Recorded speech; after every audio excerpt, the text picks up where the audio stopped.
नाज़रीन, शेख इब्नुल अरबी रहमतुल्लाहि ताला किसी मामूली शख्सियत का नाम नहीं है। ये 12वीं सदी की अबकरी शख्सियत और अजीम फ़लसफ़ी मुफ़क्किर और मुहक्किक दानिश्वर हैं।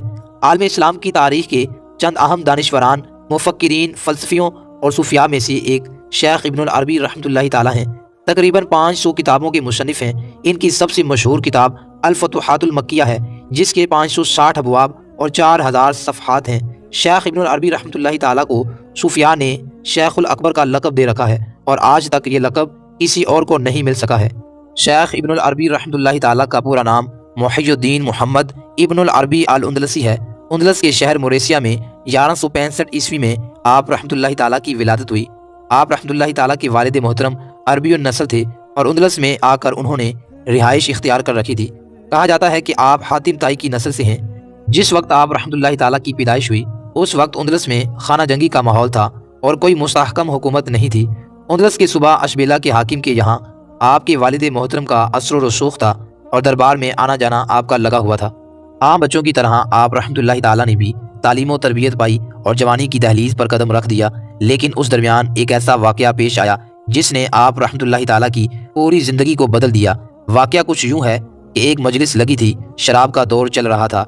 शेख इब्नुल अरबी रहमतुल्लाहि ताला भी जाम हाथ में लेकर पीना चाह रहे थे कि अचानक एक आवाज़ उनको सुनाई देती है, ए मोहम्मद, क्या तुमको इसलिए पैदा किया गया था? तुम्हारा काम शराब पीना और इस तरह की मजलिसों में शिरकत करना नहीं है। इस वाक़े के बाद शेख इब्नुल अरबी रहमतुल्लाहि ताला जाम हाथ से फेंक देते हैं और वहाँ से बाहर निकल जाते हैं। इस वाक़े के बाद इनकी कैफियत बदल जाती है। तसव्वुफ़, फ़िक़्ह और दीगर अलूम में इन्हें कमाल हासिल हो जाता है। इन्हें एहसास होता है कि हमारे सीने में जो इल्म है, इनकी तबलीग और तशहीर के लिए उंदलस मुनासिब मुल्क नहीं है। चुनाचा वो वहाँ से निकलकर 1194 ईस्वी में मराकश पहुँचते हैं, जहाँ अबू मुहम्मद अब्दुल अजीज़ बिन अबू बकर अल कुरैशी और दीगर उलमा से मुलाकात होती है। मराकश में शेख इब्नुल अरबी रहमतुल्लाहि ताला एक खानका कायम करते हैं और तसव्वुफ़ को फ़रोग़ देते हैं। 2 साल के अरसे में इनका तवील हल्का बन जाता है। शेख इब्नुल अरबी रहमतुल्लाहि ताला फिर उंदलस लौट जाते हैं और कुछ साल यहाँ क़याम करते हैं। 1199 ईस्वी में इनके दिल में अल्लाह ताला की तरफ से ये बात डाल दी गई कि मेरे बंदों को उस करम के बारे में बताओ जो मैंने तुम पर किया है। चंद साल के बाद वो वहाँ से 1299 ईस्वी में मक्का मुकरमा पहुँचते हैं और तकरीबन 2 साल यहाँ क़याम करते हैं। उसी ज़माने में उन्होंने अपनी किताब अल-फतूहातुल मक्किया की तसनीफ़ शुरू की। उसके बाद वहाँ से बगदाद और इराक़ जाते हैं। चंद दिनों बाद यरूशलेम पहुँचते हैं और हर जगह तसव्वुफ़ और अलूम का एक हल्का कायम कर लेते हैं। नाज़रीन किराम, शेख इब्नुल अरबी रहमतुल्लाहि ताला की अर्तुग़रुल गाज़ी से मुलाकात कब और कैसे हुई? शेख इब्नुल अरबी रहमतुल्लाहि ताला 1210 ईस्वी में कोनिया में क़याम पजीर थे और एशियाई कोचक में तसव्वुफ़ और फ़िक्र व फ़लसफ़ा को आम कर रहे थे।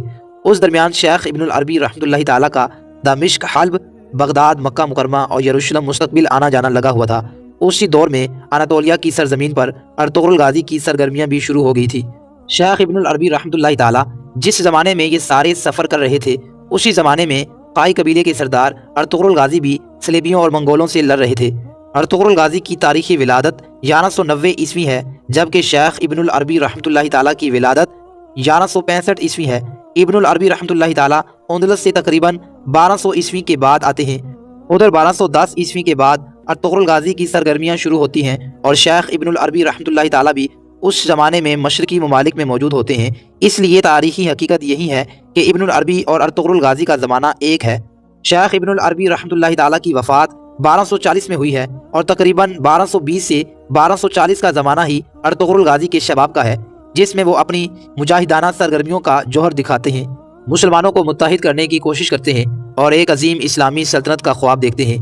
जिन दिनों अर्तुग़रुल गाज़ी अनातोलिया में होते हैं, शेख इब्नुल अरबी रहमतुल्लाहि ताला कोनिया में होते हैं और इसी बुनियाद पर दोनों की अक्सर मुलाकात भी मुमकिन है। ड्रामा में भी यही दिखाया गया है कि अक्सर कोनिया से हल्ब या दमिश्क जाते हुए शेख इब्नुल अरबी रहमतुल्लाहि ताला अनातोलिया में मौजूद काई कबीले से होकर गुजरते हैं, अर्तुग़रुल की खबर खैरियत मालूम करते हैं और इन्हें नसीहत करते हैं। अर्तुग़रुल गाज़ी के पहले सीज़न से लेकर तकरीबन चौथे सीज़न तक शेख इब्नुल अरबी रहमतुल्लाहि ताला के साथ अर्तुग़रुल गाज़ी के ताल्लुकात को देखा गया है और ये दौर 1215 से लेकर 1240 तक का है। उस दौर में अर्तुग़रुल गाज़ी जवान था और शेख इब्नुल अरबी रहमतुल्लाहि ताला ज़ईफ़ थे। इसलिए ये बात यकीन के साथ कही जा सकती है कि शेख इब्नुल अरबी रहमतुल्लाहि ताला की अर्तुग़रुल गाज़ी से मुलाकात हुई थी। ड्रामा अर्तुग़रुल के राइटर मोहम्मद बोज़ी का भी दावा है कि इनके पास ये तारीख़ मौजूद है, जिससे साबित होता है کہ ارطغرل غازی کے روحانی پیر و مرشد شیخ ابن العربی رحمۃ اللہ تعالیٰ تھے اور ہمیشہ رہنمائی کرتے تھے۔ دونوں کی ملاقات تھی اور ارطغرل غازی کو نیک صالح بنانے اور اللہ تعالیٰ کی ذات سے ہی ہر مشکل میں مدد مانگنے کی تربیت کی تھی۔ اسی بنیاد پر ڈرامہ میں اس کردار کو اہمیت کے ساتھ جگہ دی گئی ہے اور ناظرین کی دلچسپی بھی اس کردار میں بہت زیادہ پائی جاتی ہے۔ بلا شبہ ڈرامہ ارطغرل میں شیخ ابن العربی رحمۃ اللہ تعالیٰ کا کردار بہت اہم ہے۔ ہر مشکل وقت میں وہ اللہ تعالیٰ کی طرف رجوع کرنے کی تلقین کرتے ہیں، اللہ رب العزت پر ایمان کو مضبوط کرنے اور ان سے ہی مدد مانگنے کی نصیحت کرتے ہیں۔ اکثر و بیشتر باتوں کا جواب براہ راست قرآن پاک سے پیش کرتے ہیں یا پھر حدیث شریف یا قول صحابہ سے پیش کرتے ہیں۔ شیخ ابن العربی رحمۃ اللہ تعالیٰ کا کردار ڈرامہ کو چار چاند لگاتا ہے۔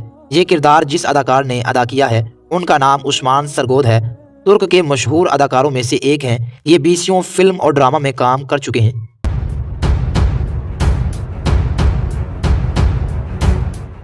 سلطنت عثمانیہ کے ہیرو شیخ ادبالی کون تھے؟ شیخ ادبالی جو ترکی کے شہر اناک میں 1206 میں پیدا ہوئے تھے۔ شیخ ادبالی ایک ترک صوفی شیخ تھے جو اپنی انصاف اور تعلیم کے لیے مشہور تھے۔ شیخ ادبالی نے ترکی کے شہر سوگوت میں عثمانی سلطنت کی بڑھتی ہوئی شکل اور پالیسیاں تیار کرنے میں اہم کردار ادا کیا۔ بنو تمیم قبیلے اور الخطر خاندان کی اولاد ہونے کی وجہ سے اس دور کی مسلم دنیا کے مذہبی حلقوں میں ان کا بہت احترام کیا جاتا تھا۔ قائی قبیلے کے سردار ارطغرل غازی شیخ ادبالی کے بہت قریب تھے۔ شیخ ادبالی اکثر اسلام کی تعلیمات ارطغرل تک پہنچاتے تھے۔ وہ اناطولیہ کی متنوع آبادی کے مختلف امور پر بھی گفتگو کرتے تھے۔ عثمان غازی بھی اکثر اوقات شیخ ادبالی سے ملنے آتے تھے۔ عثمان غازی کو ان کی صحبت میں رہنا پسند تھا اور اس طرح شیخ ادبالی ان کے روحانی سرپرست بن گئے۔ شیخ ادبالی کے 2 بیٹے تھے جن کا نام محمود پاشا اور محمد پاشا، اور 2 بیٹیاں تھیں جن کا نام ملہون خاتون اور رابعہ بالا خاتون تھا۔ شیخ ادبالی کی درگاہ کے دورے کے دوران عثمان غازی نے شیخ ادبالی کی بیٹی رابعہ بالا خاتون کو دیکھا اور ان سے محبت ہو گئی، چنانچہ یہ ان کے ادبالی درگاہ کے دوروں کی ایک اور وجہ بن گیا۔ عثمان غازی نے بھی شیخ ادبالی سے رابعہ بالا خاتون سے اپنی محبت کا اعتراف کیا، لیکن سماجی حیثیت کے فاصلے کی وجہ سے وہ عثمان غازی سے اپنی بیٹی سے شادی کرنے پر راضی نہیں تھے۔ ایک رات عثمان غازی شیخ ادبالی کی درگاہ پر سویا ہوا تھا تو اس نے ایک خواب دیکھا۔ اس نے دیکھا کہ ایک ہلال چاند شیخ ادبالی کے سینے سے نکلا اور رفتہ رفتہ وہ بدر کا چاند بنا اور عثمان کے سینے میں پیوست ہو گیا۔ پھر عثمان کے پہلوں سے ایک درخت نمودار ہوا جو بڑھتا ہی چلا گیا یہاں تک کہ اس کی شاخیں آدھی زمین پر پھیل گئی۔ اس درخت کی جڑوں سے دنیا کے 4 بڑے دریا بہہ رہے تھے اور اس درخت کی شاخیں 4 بڑے پہاڑوں کو سنبھالے ہوئے تھی۔ درخت کے پتے تلواروں سے مشابہ تھے۔ اچانک ایک تیز ہوا چلی اور درخت کے پتے ایک بڑے اعظم کی طرف ہو گئے۔ وہ بڑے اعظم ایک انگوٹھی کی طرح دکھائی دیتا تھا۔ عثمان اس انگوٹھی کو پہننا ہی چاہتا تھا کہ اس کی آنکھ کھل گئی۔ عثمان غازی نے یہ خواب ادبالی کو بیان کیا۔